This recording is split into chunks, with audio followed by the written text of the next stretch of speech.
Good morning, fellow Marlins baseball fans. Good morning. Good morning. Now, I know you must all be exhausted because we just drove 10 hours to get up to Atlanta for this, what will hopefully be a fortuitous series against the Atlanta Braves. So it took us 10 hours to get up here, and at this time we have 9 hours and 50 minutes to kill in this parking lot of Turner Field because the game time isn't until 7:10 p.m. tonight. So in this time, let's have a pep rally for our Miami Marlins. All right.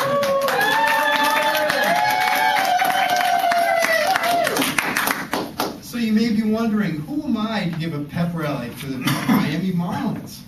Well, my dad and I go way back to the founding of the Marlins 20 years ago, back in '93 when they had their inaugural season. My dad and I would drive down University Drive down into wide open Carroll City where the old baseball stadium used to be. That was called Joe Robbie Stadium back then. We'd go up into North Dade, desolate North Dade, and cheer on, sitting out in the hot sun, watching our Florida Marlins back then battle division rivals with Phillies, and we also saw the Cardinals and the Padres. So we're a long-time Marlins baseball fans. So at this point, you're disillusioned, you're upset, you're angry. After all, the Marlins have an illustrious history. Only been around 20 years, and we have 2 World Series titles back in '97 and '03. And management went ahead and just imploded the team. We had a good thing going as recently as 2012, but management just discarded all those good players and left us with minor leaguers. The youth, shall we say, as a euphemism. These players have turned us into the laughing stock of the National League. So, as we head into this series, we've just lost 6 in a row, and the Braves have won 14 in a row after last night's shutout. Yes, we were shut out by the Braves last night, 5-0. So, what do we have to cheer about? Plenty. We have to take joy in the little things, the nice little victories. That's what we have to take part in. That's what we have to take our pride in. All right. So we'll take pride in the little victories. So we can start off early in the season. Now, we had a horrific April and May, but June, we actually had a winning month in June. We won 15 games and only lost 10. Now, if we had that record going into the whole rest of the year, we would have been pennant contenders. But things were a little bit different. Now, we move on to July. Now, we didn't quite have a winning month in July, but we had great highlights in July of which we could all be proud. First of all, we went up to Atlanta and we beat the Braves 2 out of 3 times on July 4th weekend, right here in Atlanta, in this very ballpark that we're about to enter as soon as they open up. So that's something which we can all be proud. We also took series from the league-leading Pirates and swept the Mets and beat the Nationals a couple of times. So we had a great July. But the highlight of July was the All-Star game. Yes, despite being the worst team by far in the National League, we have one All-Star. That's the youngest player on our team, the 21-year-old pitcher, Jose Fernandez. He came in as a reliever in the 6th inning, and the first batter gets up. It's Dustin Pedroia, the Boston Red Sox, and he just struck him out with a 95-mile-an-hour fastball. Just struck him out.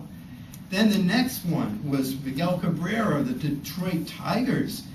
Just got him to do, he's the league-leading hitter, power hitter. he got him to do a wimpy foul out. And then he got back his 95-mile-an-hour fastball and struck out the American League home run king, Greg Davis. And he just completely, 1, 2, 3, got the American League retired. So that was a highlight. Now, aside from that, he's the 8th best pitcher in the league. He's got an ERA of 2.6 earned runs. That's fantastic. One of the best in the league. But not only do we have great pitching, we've got great hitting as well. We've got one of the league leaders in triples. Hecho Barrera has 5 triples this year. Count them, 5. And the season's not even over yet. So we've got plenty to be proud of. And if that's not enough, later on July 23rd, one of our rookies, Christian Yeldell, came up on his first game in the big leagues, gets 3 hits in one game. So we've got things to be thankful for.